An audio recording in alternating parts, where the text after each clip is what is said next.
Komið í sæl, ég heiti Bjarki Una og ég er forstöðumaður stuðnings- og ráðgjafarteymis og við í stuðnings- og ráðgjafarteymi Reykjavíkurborgar við höfum haft þá löngun að geta samþætt velferðar- og geðheilbrigðisþjónustu og ég ætla að segja ykkur frá því sem við erum að gera í stuðnings- og ráðgjafarteymi og einnig bjargráðakerfinu Björg sem við erum að innleiða á landsvísu.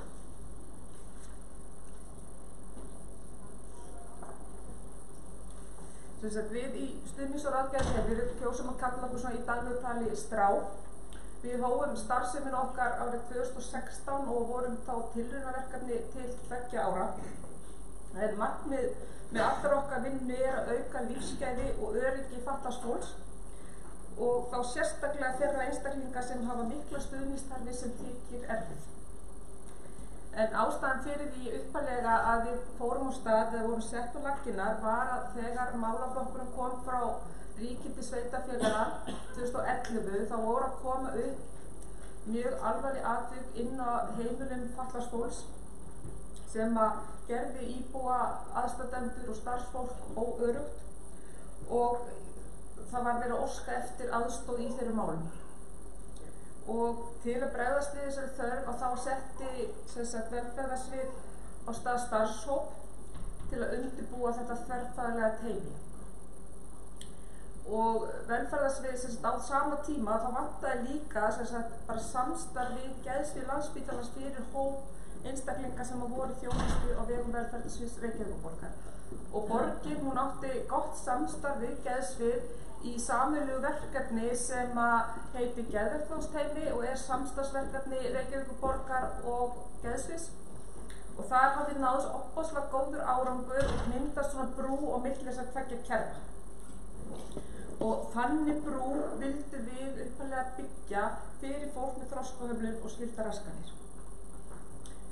Síðan fórum við á stað og þá kom einnig mikil umræða það að það væri ekki nóg að við værum eingöngu að þjónusta fullorðið fólk 18 ára eldri, að það þyrfti líka að koma að ákveðnum barnamálum og þá sérstaklega börnum með fötlun og eða alvarlega þroska- og geðraskanir. Þessi umræða leiddi til þess að það var ákveðið að stækka teymi sem var mjög lítið og við fórum að taka einnig við beiðnum fyrir börn og fjölskyldur þeirra sem voru 18 ára og yngri og byggu í heimahúsum.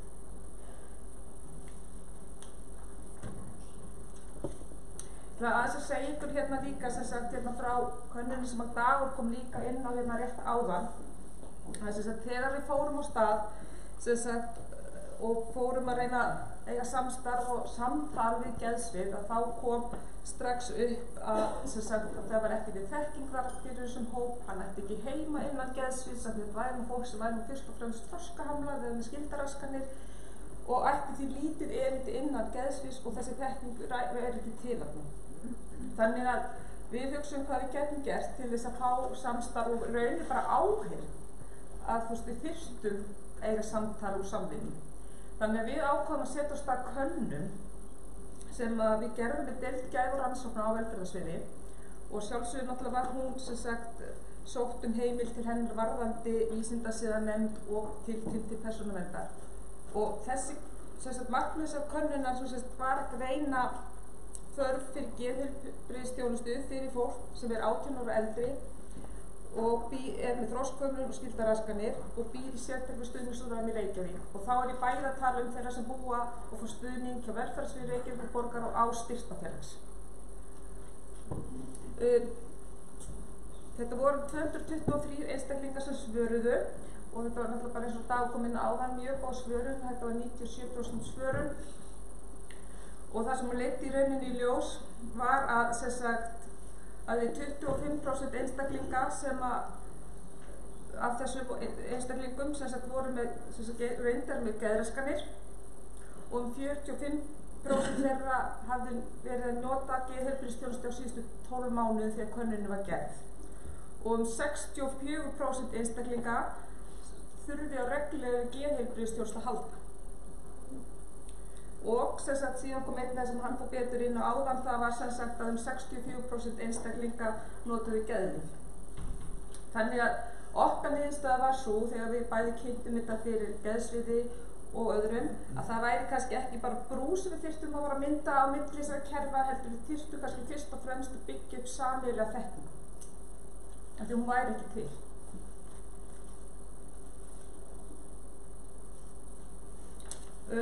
Hlutverk okkar sem sagt í stuðnings- og ráðgjafateymi, það er sem sagt að veita stuðning og ráðgjöf til barna og fullorðna með fötlun og allra sem koma að þeirra stuðningi í daglegu lífi. Og þá náttúrulega erum við alltaf að tala um einstaklingi sjálfan, aðstandendur, talsmenn og réttindagæslu ef hún er inn í málum einstaklingsins. Við leggjum miklu áherslu á að draga úr eða koma í veg fyrir nauðung og tryggja öryggi í þjónustu og í vinnu okkar með fólki sem sýnir hegðun sem þykir erfið, kjósur að nota virknimat við mótun einstaklingsmiðaðrar ráðgjafar.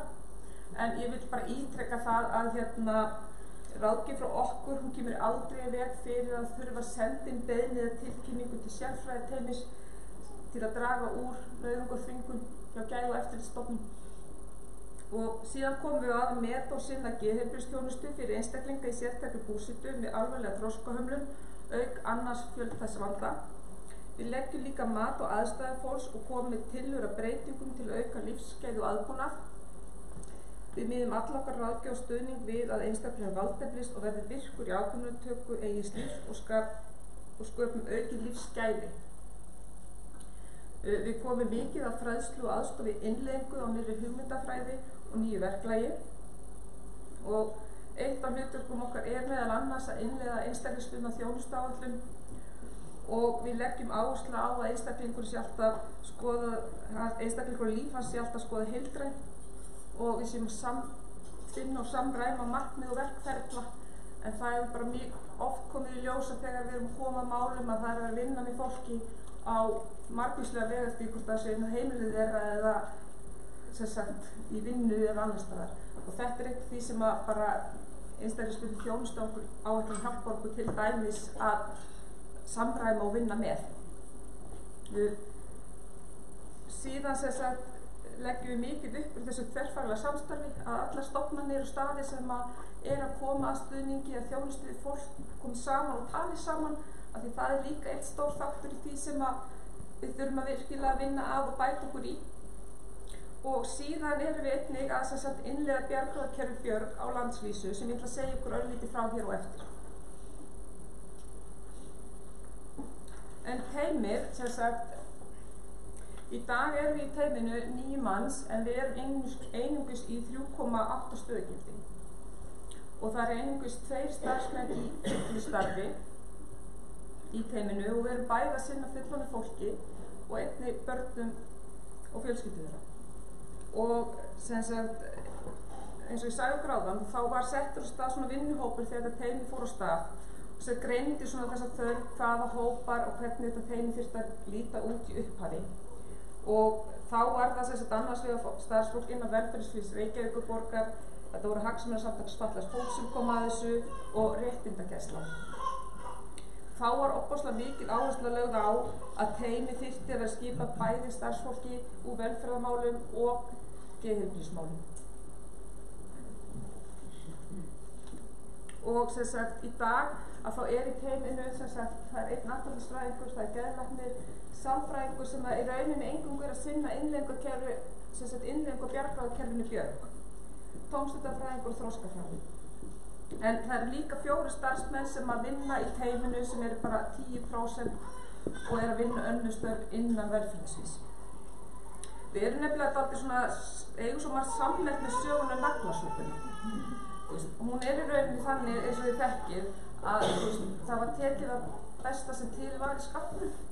Súpa var alveg ágætt en við notuðum það sem við áttum til.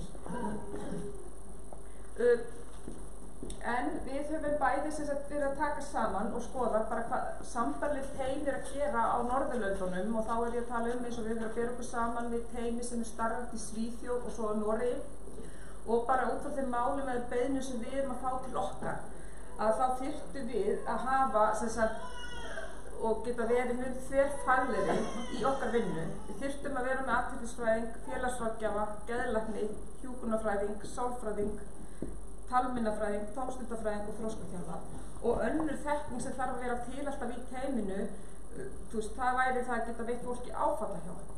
verið með þekkingu á bjargráðakerfinu Björg. Við þurfum að vera með kynfræðslu og vímuefnaráðgjöf og svo ég ekki, má ekki heldur gleyma bara eins og vera með öflugan einhverfuráðgjafa og varðandi eins og tengslaröskun og því sem er mikið að koma til okkar líka.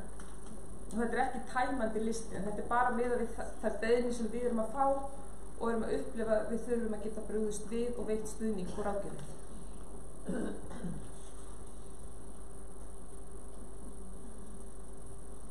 En við langaði líka aðeins að koma inn á að segja ykkur frá bjargráðakerfinu Björg sem heitir Skill System og hefur fengið þessa þýðingu bjargráðakerfi Björg og færnikerfi til tilfinningastjórnunar fyrir fólk með þroskaskerðingu. Það sem sagt þróað af henni Dr. Julie Brown og hefur verið þróað af henni síðustu 20 árum og hún félagsráðgjafamennt og hefur þjálfun í DBT eða díalektískri atferlismeðferð. Þetta hefur sem sagt fræðilegan bakgrunn og það heilmikið reynsla safnast upp erlendis af þessari vinnu og rannsóknir sem hafa verið gerðar hafa bendið góðs árangurs. Það var gefin út handbók árið 2013 þetta og hún var svo endur uppfær árið 2016. Og í þessari handbók þá ekki bara kennsla bjargráðakerfi, heldur það líka mjög góð leiðsögn það hvernig maður leggur svona bjargráðakennslu fram og undirbýra fram. Við í stuðningsráðgjafateymi, við gerðum samning þýðingu og staðhæfingu við Guilford Publication árið 2017 þar sem við vorum að þessu í rauninni svona í aukavinnu með öðrum störfum að það fórum við í að þýða seinni hluta handbókarinnar. Því handbókin skiptist í tvennt og við þýddum í rauninni það sem vinnuhefti og úthefti í meðferðarvinnunni með einstaklingum. Og síðan fengum við styrk eða sóttum styrk til Jöfnunarsjóðs sveitarfélaga og fengum hann í upphafi þessa árs innleiðingu á landsvísu. Við stóðum fyrir rúmi ári síðan í september í fyrra með landsáttökunum þroskahjálp að 3 daga námskeiði þar sem við vorum að rauninni að kenna hvernig á að nota bjargráðakerfi Björg og Julie Brown sjálf kom til landsins og var með þessa kennslu og það var alveg yfirfyllt á þetta námskeið yfir 80 manns komu og lærðu þessa list og sem sagt en núna þá sem sagt svo breyting í gangi að hún að færa kennsluna yfir á netið og þetta verður netkennsla og hugmyndin að það verður sem sagt 3 pakkar í þessari netkennslu. Fyrsti pakkin kom út núna í sumar og hann í rauninni almenn pakki fyrir sem sagt starfsfólk og aðstandendur hvernig á að styðja við og bara læra bjargráðakerfið. Síðan verður annar pakki sem verður fyrir meðferðaraðila sem ætla að læra að vera meðferðaraðili í bjargráðakerfinu og svo verður 3. pakkin fyrir notendur sjálf. Hann á að koma út á næsta ári. Og það bara gaman að segja frá því að við á Íslandi erum eitt af fyrstu löndunum til að þýða netkennsluna.